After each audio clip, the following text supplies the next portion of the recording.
I have totally adopted and stolen this quote from Tim Pretty, so I'll always give him credit for it. But it is not how high we go, it's how long we stay in the air. Yeah.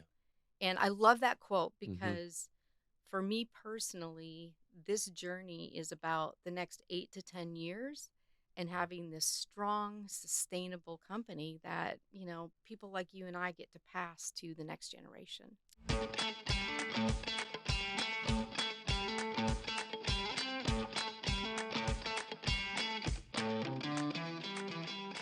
Welcome to SSR On Air. I'm Mike Rogers, your host for this monthly podcast brought to you by Smith Seckman Reed.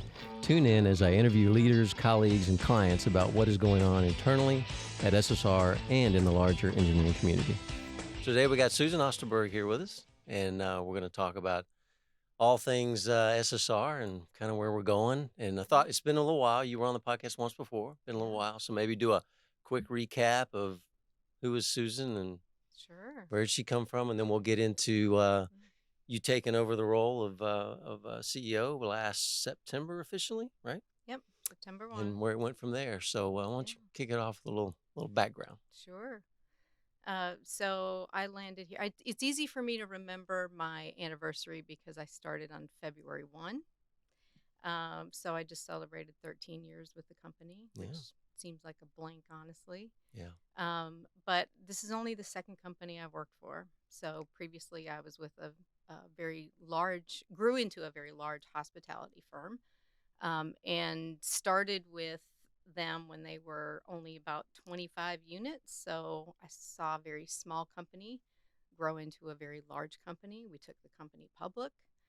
So I had an incredible opportunity to do probably a dozen different jobs in that organization. And so that's my background, educated in business and communications. And so I come to SSR as a non-technical individual. So it was a really different environment. And when I joined the company 13 years ago, I honestly didn't know what I was getting into.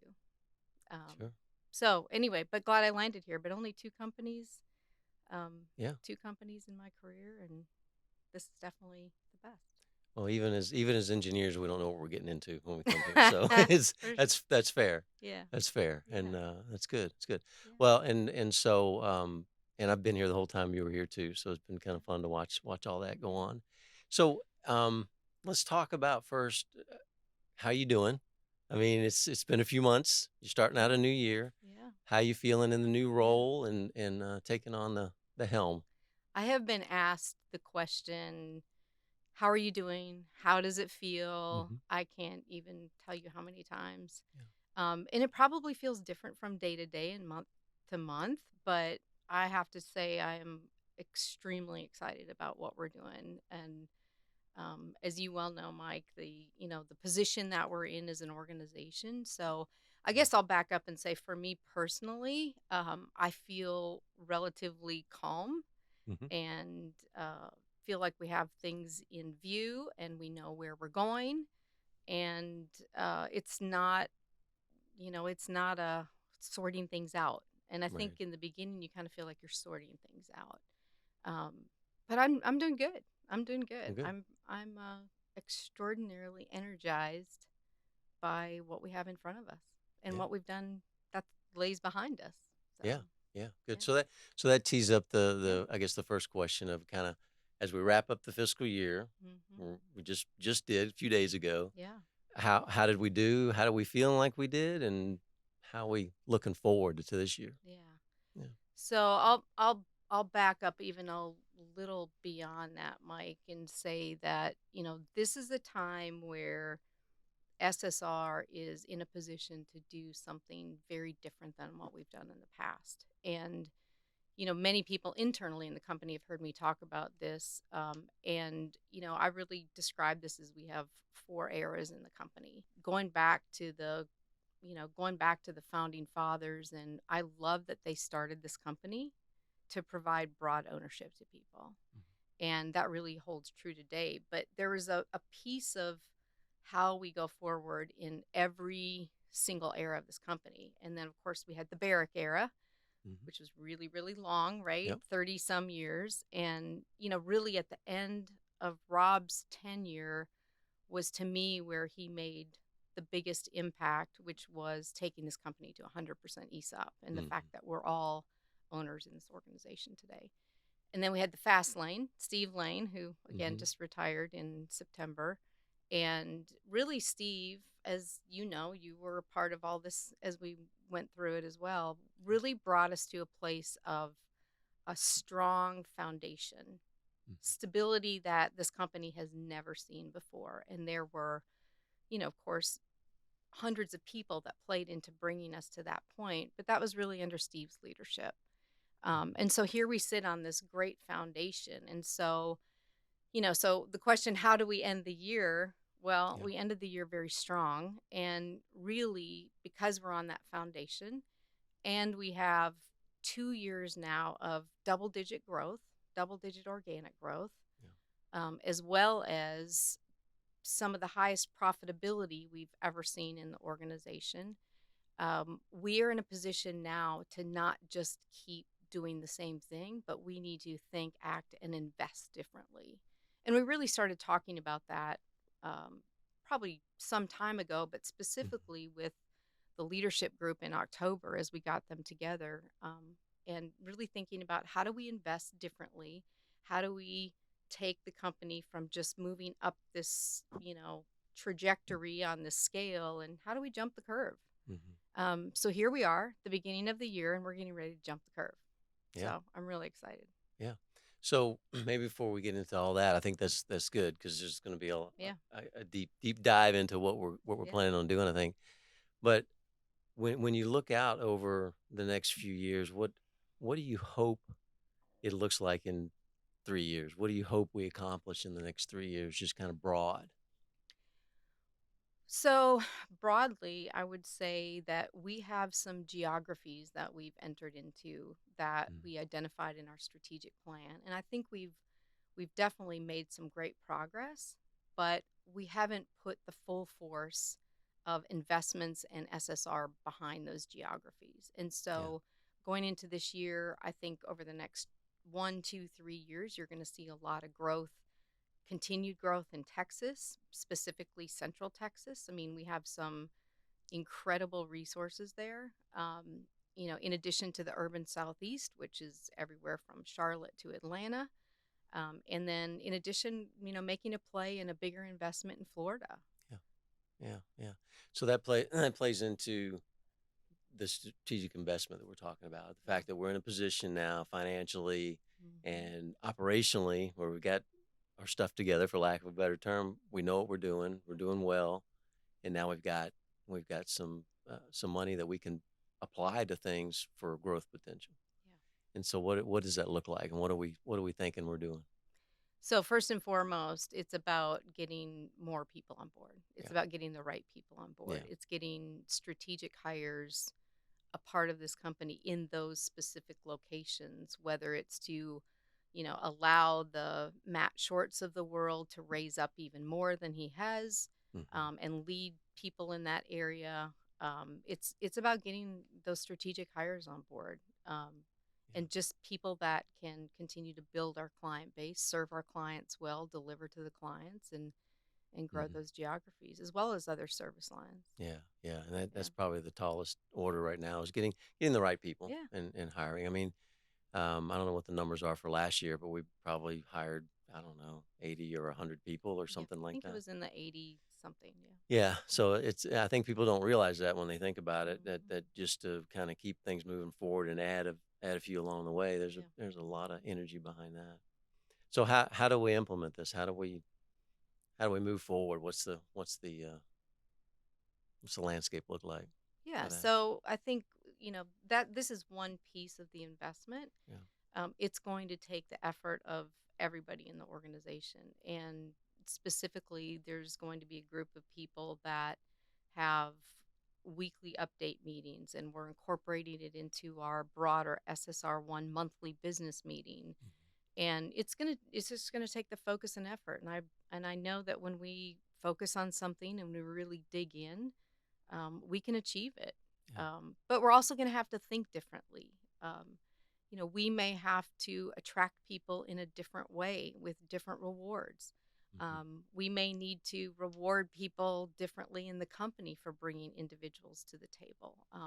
And we've been testing that out a little bit within the technology group and Jeffrey King's group, and Hmm. throwing out a $10,000 referral bonus versus a $2,000 or $3,000 referral bonus. So we'll Yeah. continue to test the waters, and some of the investment that we're going to place will be in rewards, such as that. Yeah. Yeah. Well, I think it's money well spent. I mean, obviously, Yeah, we back to what you said about us all being owners and part of the company. I mean, we're looking for hmm people that are like us, that's right. and so that's the key is finding those. So let me jump back for a minute. Yeah, You talked about the different eras in the yeah, company. So it's not going to be the Susan era. for I've sure heard you not. say it many times. Yeah. It's the era of and Mhm. so what does that mean to you? Yeah, I think it's evolved, Mike. I remember using that word when I first joined the company almost 13 years ago, and I would tell people or ask people, "What do you think my favorite word is?" And not that they were going to guess it then. I Hmm. hope they can say it now because I have said it a lot over Yeah. the last, 10, 11, 12 years. But to me, and when I first joined the company, I think we were a great people company. We really care deeply about people, which is awesome and still very foundational. And I think we continue to grow on that.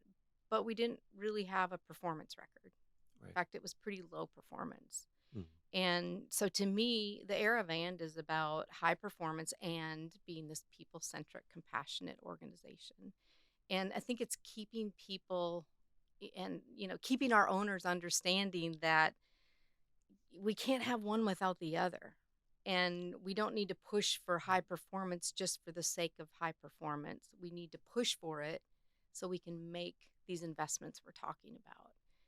So we have to remain in this high performing landscape, but we don't need to go higher than what we've achieved, which sounds a little odd maybe coming from someone like myself. um, I have totally adopted and stolen this quote from Tim Pretty, so I'll always give him credit for it. But it is not how high we go, it's how long we stay in the air. Yeah. And I love that quote Hmm. because for me personally, this journey is about the next 8 to 10 years and having this strong, sustainable company that, people like you and I get to pass to the next generation. Right. And that's what really is in the pit of my stomach. And it's in my heart, it's in my head.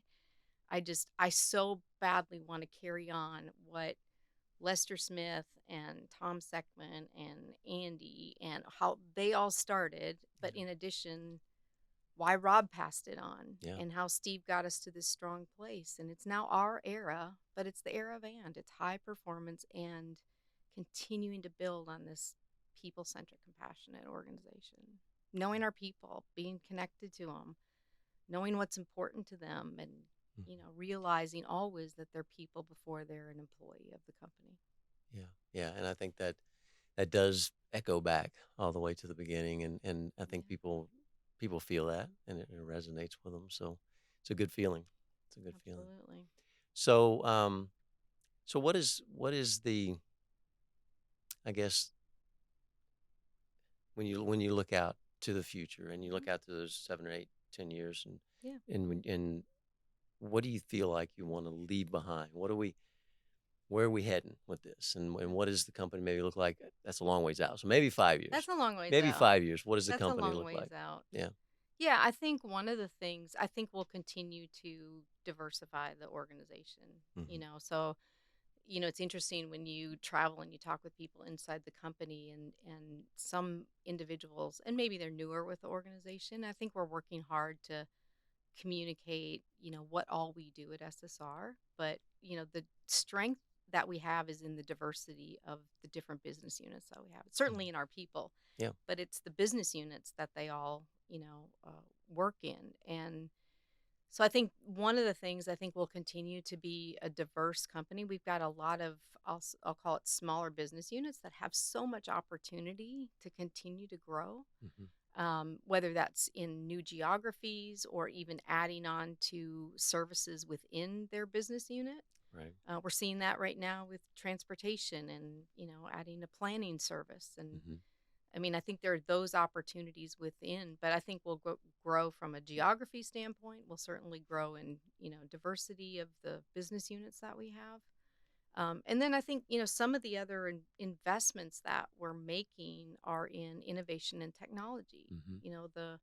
The promotion of Jeff Swayze into, really focusing on certainly the stability of having a great IT infrastructure.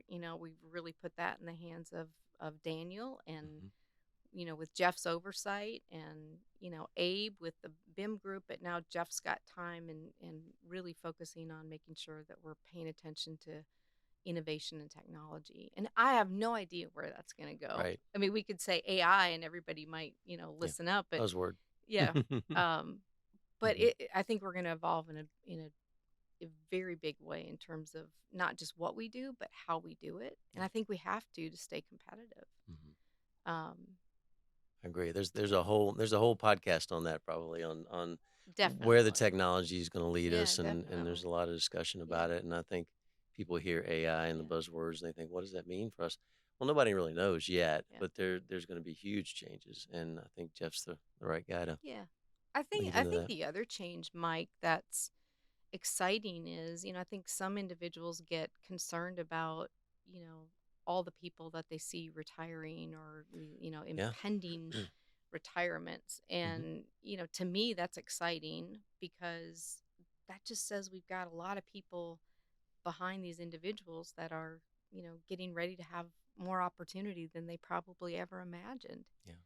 And so I'm excited for people that there's going to be movement in the organization and we're not going to be static. And, one of the other, I kind of think there's four major investments that we're going to be making. And certainly the biggest in strategic hires and adding, um, great hires into the company.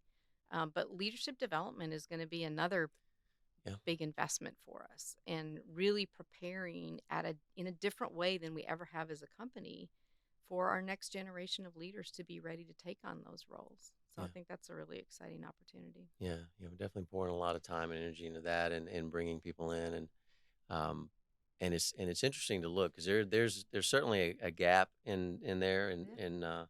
a lot of the folks that are retiring, like last week, the retirement, we had 6 people with 240 years of experience Yeah. retire, mostly on the technical side, but that's a lot of Hmm. knowledge Yeah. stepping out. And thankfully, most of them shared a lot of that knowledge along the way, and left some people to grow into it. But the opportunities for growth are there with a lot of the retirements that are coming over the next 5 or 10 years. But then also the growth side of things, Hmm. it's new spirals that go out there, Yeah. and then you layer on top of that the emerging or evolving types of business that we're going to be involved in, and there's just, I mean, it almost becomes hard to imagine how many different avenues there are Yeah. to move in the company. Well, and I think that's where it's been really important over the last 2+ years. We've really focused on those leaders Hmm. leading the business units, Yeah. right? And the growth that they've experienced and the ownership I've seen them take, and, continuing to work with John and Bo to push down and give more opportunities and ownership, to those individuals. And we've seen incredible growth in those individuals. And Yeah. as they're growing and scaling their individual business units, there's a lot of opportunities that are coming up behind them as well. Yeah. So it's not just one layer of opportunity; it's many layers that Oh yeah. this will affect over the next, 2, 3, 4, 5 years. Yeah, I can see it. I mean, I can't think of a Yeah, person that's not affected in some way, all the way that's right. down and up the That's ranks. right. So it's good. It's good. So what else would you offer out there? What else you thinking about? Yeah. Encouragement, things as we head into the year, just kind of thoughts about that. Well, certainly, we're continuing to really try to, I don't say push because that sounds a little odd, but really trying to work hard to help people understand what it means to be an owner here. And, Yeah. we are what we do, what we achieve, we're doing it for each other. Yeah. I think that's the thing I love about being 100% ESOP. And the fact that, we're not lining the pockets of two, three, four, five owners like some other companies Right. where, Yep. all the benefit is going to a handful of owners, and we're all owners. And so I think it's just continuing to really help people understand that, you know, there's a lot to benefit from here. You certainly have to make a commitment to be here for a longer period of time than Mm-hmm. maybe most companies, but I think it pays off in the end. Yeah. Yeah.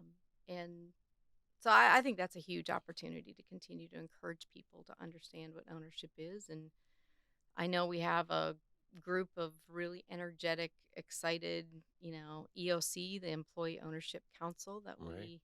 we, kicked off last summer. And, Karen Espenson and Andy Brophy leading that. I know they've been on the podcast, and Mm-hmm. um, they've got a lot of energy about helping people both understand, the benefits of it, but then what acting like an owner is, and celebrating that. So, little sneak preview, we actually had a meeting this morning about, guessing the share price for April, Yeah. and involving everyone Little in the raffle. company, and, get Yeah. excited about submitting what their projection is. And, Yeah. because we've had great performance, and I suspect we'll, see a really positive increase again in our stock.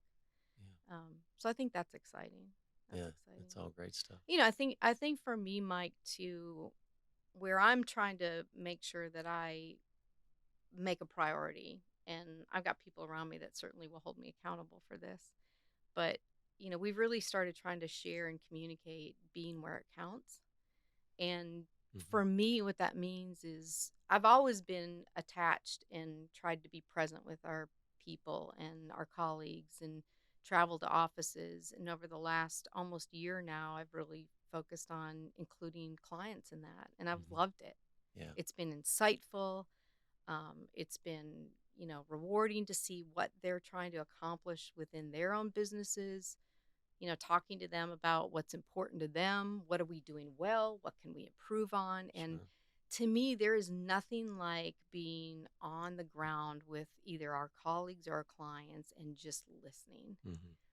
and what you learn. And to me, it's so important to stay grounded and Yeah. not get too far away from what we do, so that you start to make decisions about things that you're disconnected from. Right. You may be even working on making a decision that's not even important to Mm-hmm. make. Yeah. Yeah. Sure. Yeah. So I think just staying grounded and being where it counts is really, really important. Yeah. And I think that shows a lot. I mean, getting out in the field and spending time with people that you wouldn't normally see, Yeah. and then going and visit clients with those people and watching the interaction. I mean, there's so much to learn there. It's a great way to Yeah, jump and then in. how do we benefit from that, Yeah. right? What decisions do we make differently, Right. whether it's from an employment standpoint, and what can we do to, I love to ask people the question, like, what gets in your way of serving your client? Like, what gets in your Right. way of delivering to the highest level? Mm-hmm. And, Mm-hmm. and it's the same thing with asking our people about, their employment. What gets in their way of, being successful within the company? Yeah. Um, Yeah. No, that's good. And I find too, when you have those conversations with our clients, we find out things about what they're trying to do, and then it changes our mind on what should we be doing to help them do that, and it's just a different approach that sometimes we don't pay attention to when we're in the throes of doing a project. We're doing the yeah. project, and you step back and look at it at a broader, gives you some insight. Okay, Yeah. so when you're not here, what are you doing to relax, enjoy, Yeah. spend time away? Yeah. What are you doing? Well, I certainly, a number of things, but I would say the one thing that's kind of in the forefront for me right now is I'm actually love biking, and I love biking specifically with one of my sisters. And Oh, nice. she has roped me into, I say roped me in, we're going to Italy to bike in May. Oh, nice. And so making sure that getting some time on the bike is Yeah. is going to be important. But Yeah. we've done a number of big bike rides together over the last years, and That's a lot of fun. I've oh got my I've got goodness. friends that do that all the time. I'm not as much of a biker, but I know a lot of Yeah, people that do. we love it, because I think this kind of even connects with how I approach the company. Is I love being on a bike in a small town and you're going through it and you're stopping at local places and you're talking to the people and you're really getting a flavor for, what they're all about. Yeah. And, we did that in Vermont a couple years ago. And, um, you know, we did it in Martha's Vineyard, a number of years. So just getting Mhm. into the local environment and really, Yeah. learning the people. And so I love that. Okay. Well, thanks Yeah. for coming in today. I appreciate the Mhm. time and energy. I'm sure everybody's gonna love hearing from you, and we'll call it a wrap. Thank you, Mike. Yeah. Appreciate it. Thanks for joining us for this episode of SSR On Air. We hope you enjoyed it. Be sure to like and subscribe wherever you get your podcast. You can also connect with us on social media. Links to everything can be found in the show's notes. Take care, everyone. See you next time.